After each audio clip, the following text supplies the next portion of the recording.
முகேஷ், இந்த வழக்கில் நீதிமன்றம் பிறப்பித்துள்ள உத்தரவு விவரங்கள் என்ன? இந்த வழக்குல பாத்தீங்கன்னா தனது மகள் விஷ்ணுபிரியாவின் மரணம் தொடர்பாக சிபிஐ விசாரணை வேண்டும். சிபிஐ அதிகாரிகளோட சிபிசிஐடி அதிகாரிகளோட வந்து ஒருதலை பட்சமா செயல்பட வாய்ப்பு இருக்கு. அதனால சிபிஐ விசாரணை வேண்டும் என்று அவரது தந்தை ரவி என்பவர் வழக்கு தொடர்ந்திருந்தார். அந்த வழக்கு வந்து சென்னை உயர்நீதிமன்றத்தில் 2வது அமர்வு புலுவாடி ரமேஷ் மற்றும் முரளிதரன் ஆகியோர் முன்னேறிய விசாரணை நடைபெற்று வந்தது. இந்த வழக்கில் இன்று விசாரணைக்கு ஏற்ற நீதிபதிகள் முன்பு சிபிசிஐடி தரப்பில் விளக்கம் அளிக்கப்பட்டது.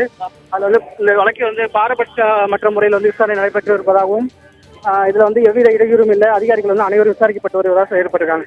ஆனா வந்து நீதிபதிகள் அதை ஏற்க மறுத்து ஒரே தரப்பு ஒரு காவல்துறை தரப்புல அதிகாரிகளை அதே காவல்துறை சேர்ந்த அதிகாரிகள் விசாரிக்கும் பொழுது பெற்றோருக்கும் அவங்களோட மற்ற சமூகத்தில் இருக்கிறவங்களுக்கும் வந்து ஐயம் ஏற்படுவது சகஜமான விஷயம்.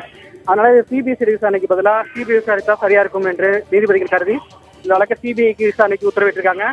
அதே சமயத்தில் இந்த வழக்கை 3 மாதத்தில் விசாரணையை முடித்து அறிக்கை தாக்கல் செய்ய வேண்டும் என்றும் சம்பந்தப்பட்ட நீதிமன்றத்தில் அறிக்கை தாக்கல் செய்ய வேண்டும் என்றும் நீதிபதி உத்தரவிட்டிருக்காங்க. முகேஷ், விஷ்ணுபிரியாவின் தந்தை ரவி அவருடைய மனுவில் என்ன விதமான கோரிக்கைகளை முன்வைத்திருந்தார்? அந்த கோரிக்கைகள் எல்லாத்தையும் பரிசீலித்து உயர்நீதிமன்றம் என்னென்ன உத்தரவுகளை பிறப்பித்திருக்கு?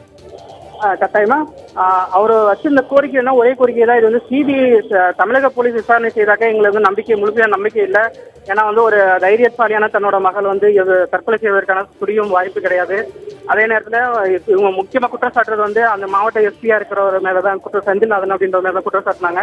அதனால அவங்க மீதான குற்றச்சாட்டை வந்து தமிழக காவல்துறை அமைச்சர் சிபிசிஐடி குழு வந்து விசாரிக்கும் பொழுது அந்த சிபிசிஐடி குழுவில் இருக்கவங்க கூட தமிழக காவல்துறை அதிகாரிகளுக்கு ஒருங்கிணைந்துதான் செயல்படுவாங்க, இல்லதான் அவங்க அச்சுறுத்தலுக்கு வந்து வாய்ப்பு இருக்கு. அதனால வந்து சிபிசிஐடி விசாரணைக்கு பதிலாக நேரடியாக மத்திய அரசு அதிகாரிகள் அடங்கிய சிபிஐ விசாரணைக்கு உத்தரவிட வேணும்னு ஒரே ஒரு கோரிக்கை தான் வச்சிருந்தாரு.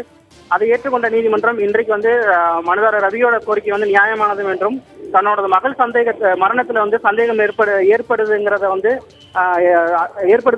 நீதிமன்றம் ஒரு பக்கம் பார்த்தாலும் இந்த பாரபட்சமற்ற விசாரணை நடக்கணும்ன்ற ஒரே நோக்கத்தோட இந்த வழக்கை வந்து சிபிஐக்கு மாற்றுவதாக நீதிபதிகள் உத்தரவிட்டுள்ளனர்.